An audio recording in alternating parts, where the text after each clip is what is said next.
지난주에 우리가 받은 말씀이 너희는 이 모든 일의 증인이라, 이 제목의 말씀입니다. 제가 이 말씀을 받고 나서 전도자 몇 분에게 제가 연락을 드렸습니다. 몇 달 동안 대면으로는 직접 만나지는 못했던 그런 분들인데 주일에 이 예배를 드리고 나서 그분들이 너무 만나고 싶은 그런 마음이 들었습니다. 그분들의 현장에 직접 또 제가 가서 만나고 싶었습니다. 그래서 연락을 드렸고 일정을 잡게 되었습니다. 그래서 지난주에 한 분은 이태원에 계시고 또 한 분은 강남 그 테헤란로에서 사업을 하고 계세요. 그래서 그분들을 그 현장에서 만났습니다. 강남은 제가 전에도 한번 갔다 왔지만은 그분 현장에 비가 너무 많이 와서 가까운 지역에서 만났습니다.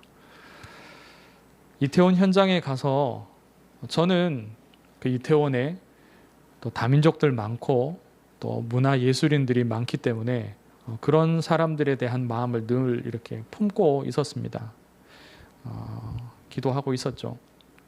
근데 이번에 갔을 때는 그 전도자 분이 자기가 기도하고 있던, 자기가 평상시에 만남을 가지고 있던 무당에게 갔으면 해서 같이 그분을 만나러 갔습니다.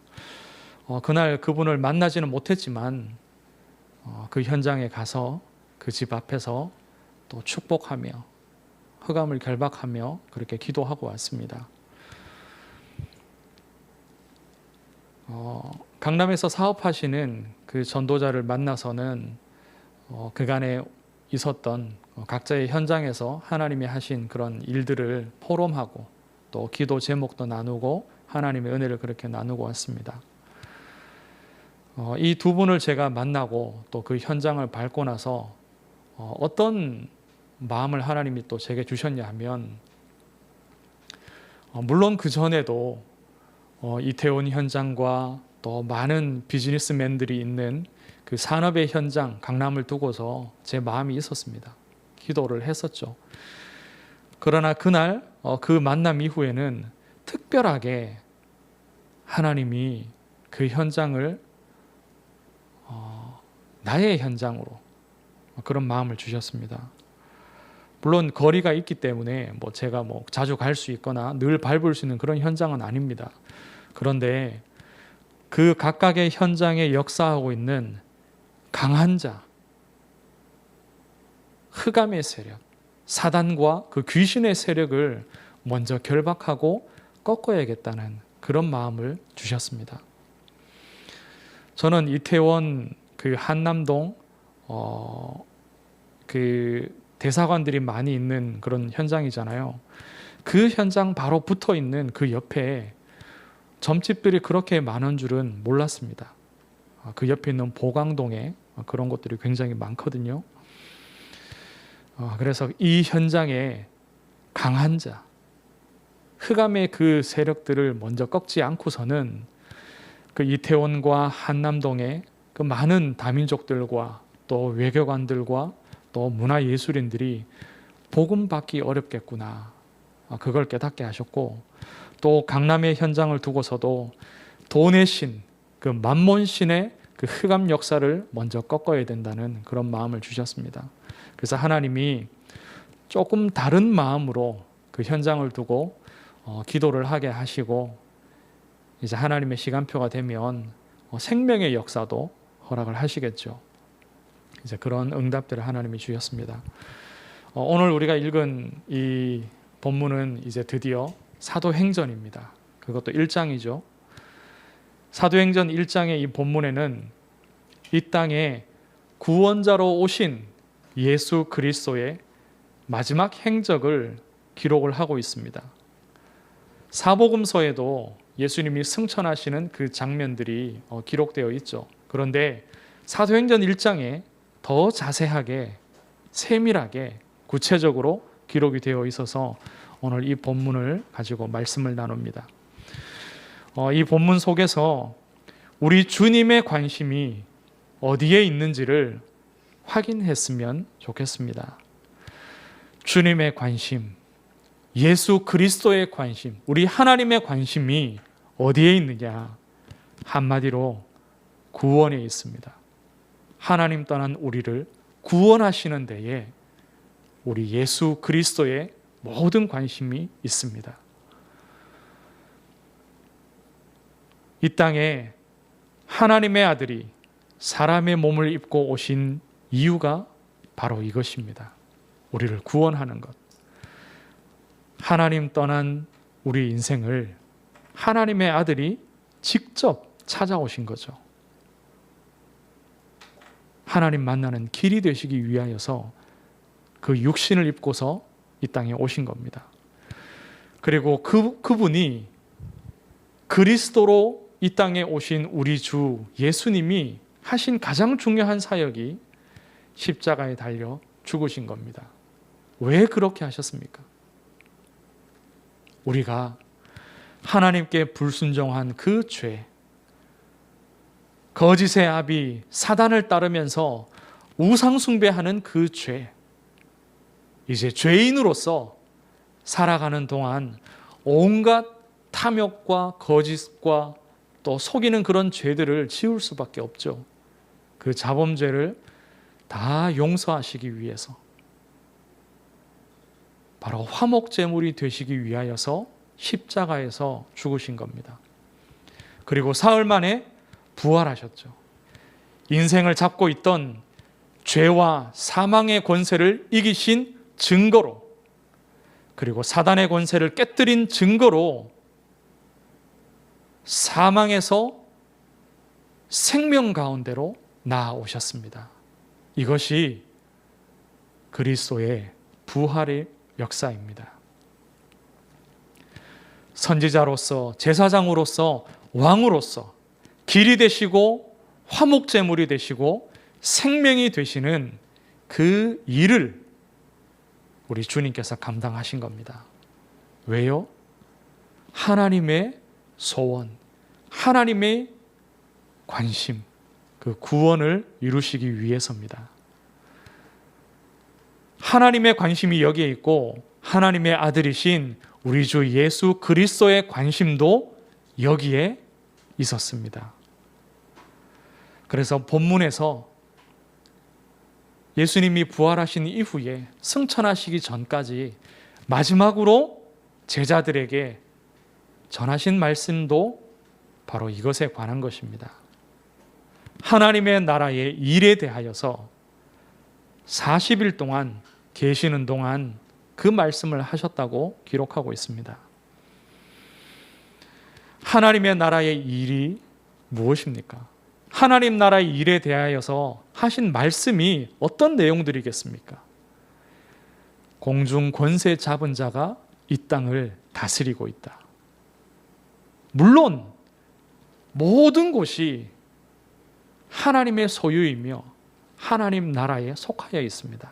그런데 적어도 이 땅은 하나님이 사단이 공중 권세를 잡도록 허락하셨습니다. 사단의 날까지, 그리스도의 재림이 임하시기 전까지, 그 기간 동안 사단이 이 땅을 다스립니다. 공중의 권세를 쥐고서요. 그래서 누구도, 어느 인생도 하나님의 나라에 올 수 없습니다. 어떤 기적이 있어도 불가능하죠. 하나님의 아들이 그리스도로 오셔서 이 공중권세 잡은 자, 이 땅에 강한 자인 사단을 결박하고 구원의 길을 여신 겁니다.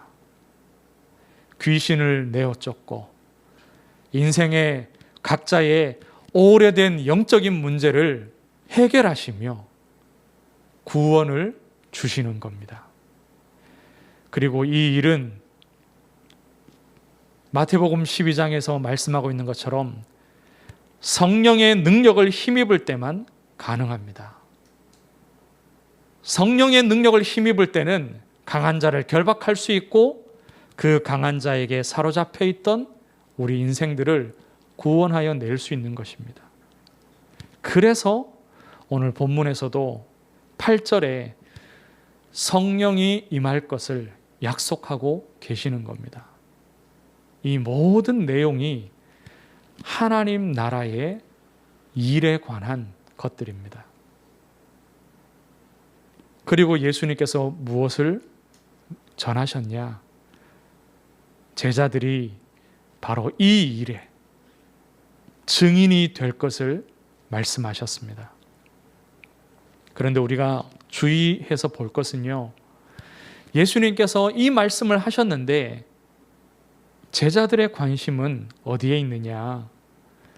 6절에 보면 예수님께 질문합니다.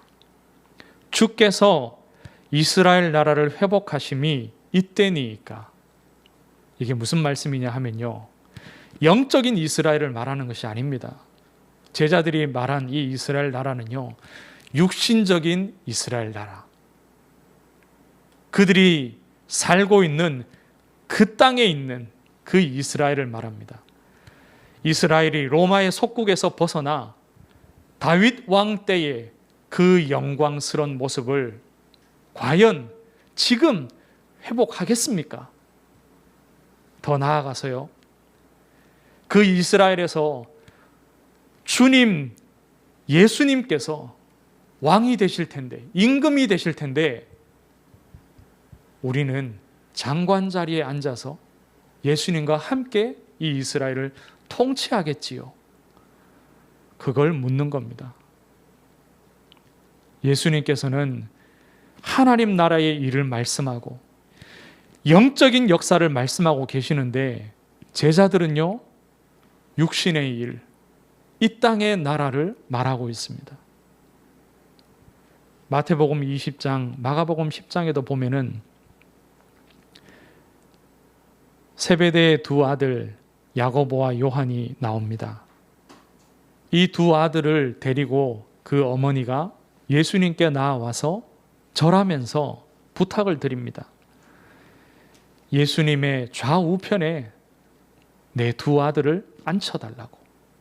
높은 자리에 높은 지위를 주셔서 예수님이 임금 되실 때 이 나라를 다스리게 해달라는 그런 부탁이죠. 세상 모든 어머니들의 마음이지요. 그러나 하나님의 관심하고는 다릅니다. 우리 주님의 관심과는 다릅니다, 분명히. 마태복음 17장에 보면 예수님께서 제자 셋을 데리고 산에 가셨습니다. 그곳에서 예수님과 모세와 엘리야가 변화된 모습으로서 함께 대화하였습니다. 이 모습을 지켜본 베드로가 뭐라고 말했느냐? 여기 있는 것이 좋사오니, 여기가 좋사오니 이곳에 초막 셋을 지어서 계속해서 같이 있읍시다. 이것이 베드로의 관심이고 베드로의 소원이었습니다. 우리 사람은요, 하나님의 자녀라 할지라도, 예수님의 제자라 할지라도 그 관심과 생각이 늘 육신의 일에 있습니다.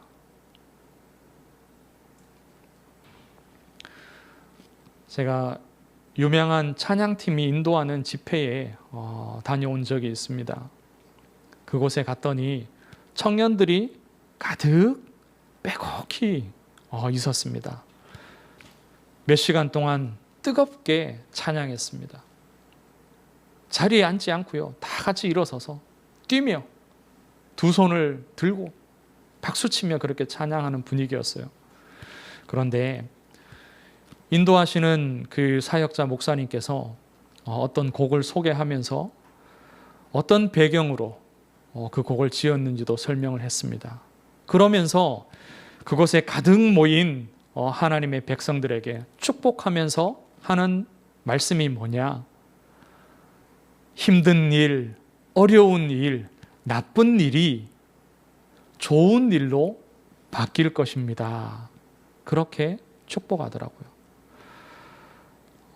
틀린 말은 아닙니다. 하나님의 은혜가 언제든지 선하고 기쁘고 좋은 것으로 바꿔 나가시죠. 그런데 영적인 의미를 담고 있는 그런 메시지는 아니었었습니다.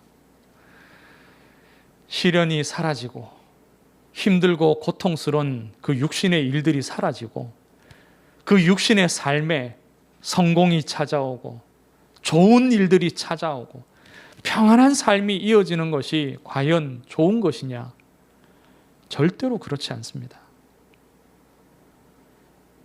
누가복음 15장에 보면은 여기에도 하나님 나라의 일에 대한 말씀들이 가득 있습니다. 그 중에 한 가지 비유가 탕자의 비유입니다. 어느 아버지에게 두 아들이 있었는데 첫째 아들은 아버지의 말씀을 잘 따르고 아버지를 도와서 재산을 불려나가고 아버지를 위해서 열심히 일합니다. 제대로 놀거나 쉬지도 않고 열심히 일해요. 근데 둘째 아들은 아버지의 재산을 아버지가 돌아가셔야 받을 그 유산을 미리 달라고 해서 외국에 나가서 다 탕진해 버립니다. 아무리 첫째 아들이 아버지의 말씀을 잘 순종하고 아버지를 위하여서 열심히 헌신하고 일하여도 그 아버지의 관심은 그 관심을 헤아리지 못하면요 정말로 아버지를 기쁘게 하는 삶은 아닌 것입니다. 그 아버지의 소원이 어디에 있느냐? 집을 나간 그 둘째 아들이 속히 돌아오는 겁니다. 거짓골을 하고 와서 아버지를 돌아와서 아버지의 종이 되겠다고 하는 그 모습, 재산을 다 잃어버리고 왔는데도요 아버지는 너무너무 기뻐했습니다. 옷을 갈아입히고 씻기고 반지를 끼워주면서 축복했습니다. 우리가 하나님의 소원, 우리 주님, 우리 그리스도의 그 진짜 소원과 관심을 우리가 헤아리지 못하면요 아무리 헌신 잘하고 봉사를 잘하고 아무리 마음을 다하여서 찬양하고 경배하고 간절히 그렇게 하여도 하나님을 기쁘시게 하는 참된 예배는 될 수 없는 것입니다. 이것이 하나님 나라의 일입니다. 말씀을 맺습니다. 제자들이 이 질문을 언제 했느냐? 예수님께서 하나님 나라의 일에 대하여서 40일 동안이나 제자들에게 말씀 준 이후에 제자들이 이 질문을 했습니다. 뿌리 깊게 그들의 생각 속에 오로지 육신의 일이 박혀 있는 것입니다. 우리의 모습이 이러합니다. 우리의 관심이, 우리의 소원이 오로지 육신의 일에 이렇게 가 있는 것이죠. 그래서요, 우리는 성령의 충만함을 입어야 됩니다.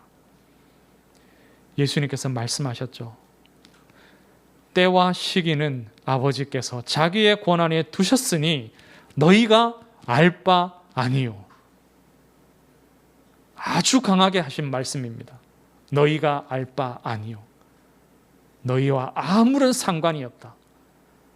너희가 관심을 가지고 너희가 신경을 써야 될 것이 무엇이냐? 성령의 충만함을 입어서 우리 사람의 생각을 다 내려놓고 내어버리고 성령의 생각에 사로잡히고 하나님의 소원에 사로잡혀서 이 땅에서 증인되는 거다. 우리가 기도하기를 원합니다. 하나님 성령 충만함을 입어서 내 생각과 동기가 내 관심이 다 사라지게 하옵소서. 내가 일을 할 때에도, 내가 배울 때에도, 내가 사람을 만날 때에도, 내가 먹고 마시며 잠잘 때에도 오로지 성령의 충만함을 입어 증인되게 하옵소서. 오직 증인의 삶 사시기를 바랍니다. 우리 교회가 이 응답받기를 주의 이름으로 축원합니다. 하나님, 은혜를 감사합니다. 우리는 어쩔 수 없이 육신의 일을 생각하며 이것을 우리의 소원을 삼을 수밖에 없습니다. 하나님, 성령 충만의 은혜를 주옵소서. 약속하신 그 성령의 충만함을 날마다 힘입게 하셔서 하나님 나라의 일을 생각하며 사단과의 영적인 싸움을 싸워 이기며 하나님의 소원인 하나님을 떠난 그 백성들을 살리도록 역사해 주시옵소서. 오직 증인되게 하옵소서. 살아계신 예수 그리스도 이름으로 기도드리옵나이다. 아멘.